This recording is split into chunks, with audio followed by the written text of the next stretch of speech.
Elena, and today I'm going to be doing a sort of like winter casual look for you guys. I wanted to do like a New Year's look, but the problem is like it's really close to New Year's and I take forever to edit stuff, and everyone does a New Year's video and I wanted to do something different. So this look, it was kind of like a spur of the moment thing, and I didn't really know what I was doing with it, and it came out purple and like pinkish. So if you don't like this, I used a lot of browns and stuff, and then I sort of towards the end I started going toward the purples. So if you would like to, you know, follow up until that point, you can definitely choose your own colors up until that point. I will definitely let you know where you can like be able to rearrange the color palette. Just like anything, just take this with a grain of rice and whatever, and just work with what works for you. What works for me won't work for you. It might work for some of you, but this is a little bit different. This is just a very like casual like pinkish purple. So if you've never tried colors before and you want an easy way to sort of introduce them into your color palette, this is a really great look to start with. So if you're really interested, then keep on watching. So I've already started with a bare face with just moisturizer, and if you want to see what kind of moisturizer I use, I'll have it in the description.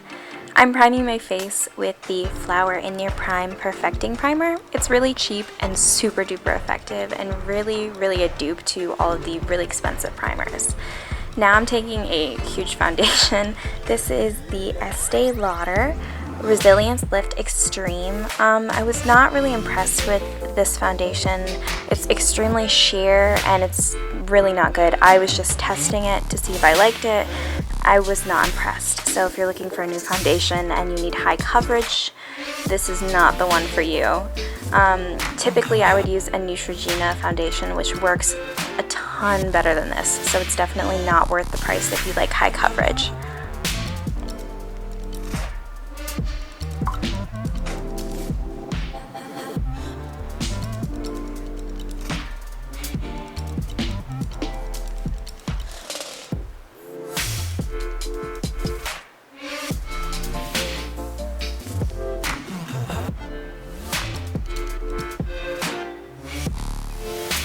And now I'm taking a concealer by Hard Candy. I believe I'm in medium cool, and just placing that underneath my eye. It's sort of a yellow tinted concealer, so it conceals my under eyes really well along with brightening them, and you can definitely see how bright my eyes look compared to my other eye. It's really hard to see because I'm blocking it with the mirror, but you can tell. And I also use it to highlight my nose and my chin.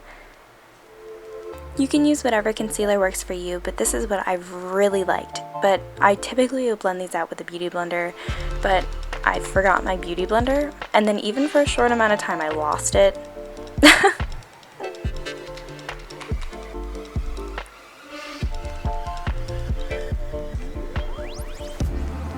And then I'm taking a concealer by Maybelline, and it's sort of a sandy concealer, and putting that underneath my eyes to sort of help conceal the rest of my under eye circles.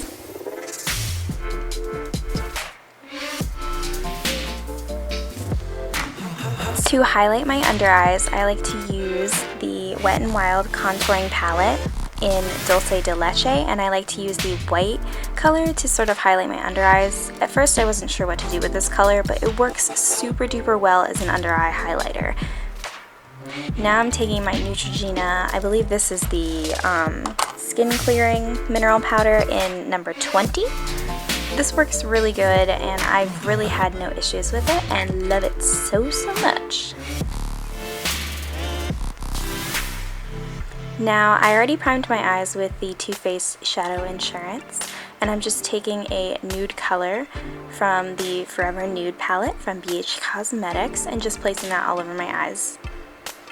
And now I am taking a dark brown color from the BH Cosmetics Party Girl palette. It's really nice and it has a lot of really great colors, and I really was spoken to by this dark brown because it's got a weird pink tint to it, and I really like the way that looked. So if you want to definitely use a normal brown, you can definitely do that. I just like the way that it looked with the color of my eyes and my outfit. I'm just blending this in with a fluffy crease brush. Now blend a lot. I speed it up so you don't get to see how much I blend, but I even like to take a nude color to help blend out the harshness And even truly when I was done, I did not like how I blended it, so definitely do a lot more blending than I did. And now I'm taking a pink shimmery shade from the Blush Sweetness palette from Lancome. It doesn't have a name, but you can probably find a color like this really anywhere, so don't feel like you have to go out and purchase this one. If you don't like pink, you can definitely use white. I actually ended up going over it with an iridescent white color.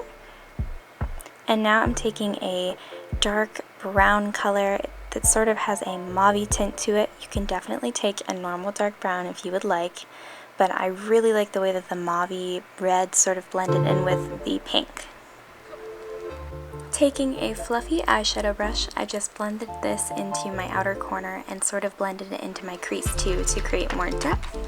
And taking a sort of purple shade, this is optional, I just put it into the inner part of my crease just to really accent the mauve outer corner and the pink inside, but that is totally optional.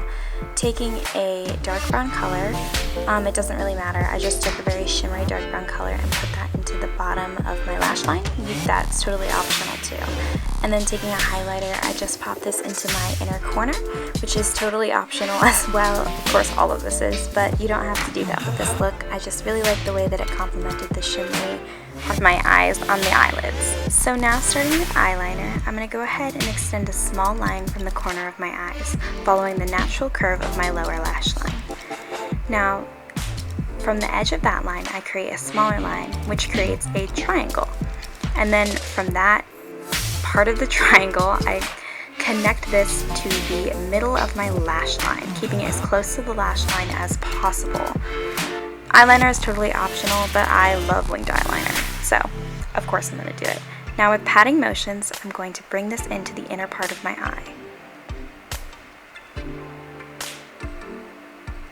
I find you have much more control whenever you pat closer to the inner part of your eye because it is such a small area. Then I just fill in the wing part of my eyeliner, and from there you can thicken it as you go along. I always like to start small because you can always add more. And it's a lot easier to get used to the way eyeliner looks whenever you start small and then work up from there. Personally, since I've been wearing it for a long time, I like very thick eyeliner, so I'm going to go back and thicken up that lash line a little bit.